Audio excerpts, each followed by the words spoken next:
Assalamualaikum warahmatullahi wabarakatuh. Alhamdulillahilladzi ja'alal Islam tariqal sabiyya. Assalatu wassalamu ala Muhammadin wa ala alihi wa sahbihi wa mawala. Wala haula wala quwata illa billah. Amma ba'du.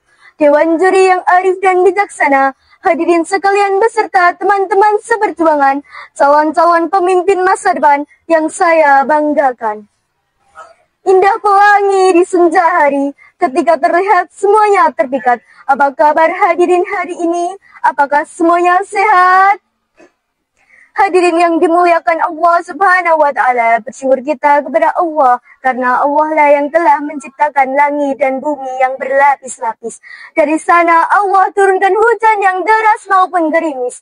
Salawat dan salam mari kita haturkan kepada seorang orator yang tidak pernah menjadi koruptor, seorang orator yang tidak pernah menaiki sepeda motor, seorang orator yang membawa kita dari zaman unta ke zaman kuda hingga zaman mobil Toyota, yang membawa kita dari pahitnya perang Badar menuju nikmatnya telur dadar.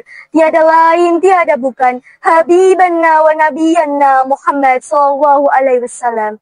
Semoga kita semuanya tergolong umatnya di yaumul mahsyar kelak. Amin, amin ya rabbal alamin.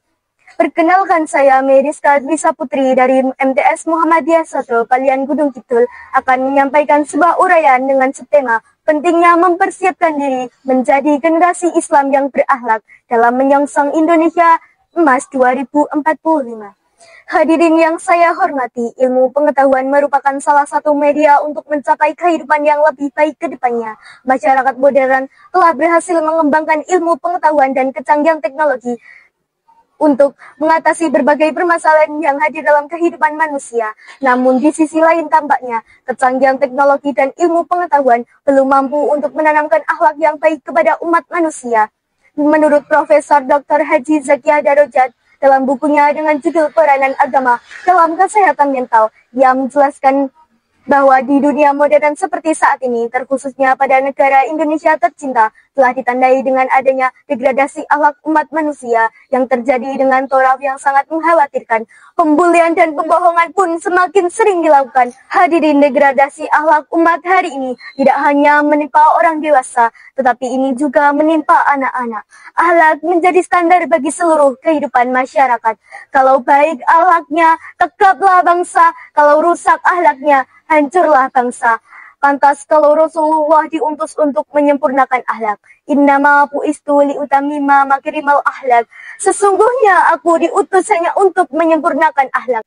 Akhlak manusia kepada siapa? Yang pertama, berakhlak kepada Allah. Caranya jangan menyekutukannya dengan sesuatu dan jangan menyembah kecuali hanya dan untuk Dia. Yang kedua, akhlak manusia kepada sesama manusia. Rasulullah menjadikan akhlak ini sebagai modal utama dalam pembangunan dakwahnya membangun masyarakat manusia. Yang ketiga, akhlak manusia kepada makhluk Allah yang lainnya di luar manusia, seperti flora, fauna, ekosistem, lingkungan hidup, dan lain sebagainya. Dan ketiganya ini harus berjalan secara seimbang. Pengabaian terhadap salah satu akan menimbulkan akibat bagi yang lainnya.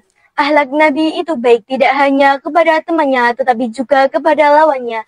Sebagai contoh, pada suatu siang selesai sholat duhur, beliau tidur di dekat masjid di Madinah di atas pelepah kurma.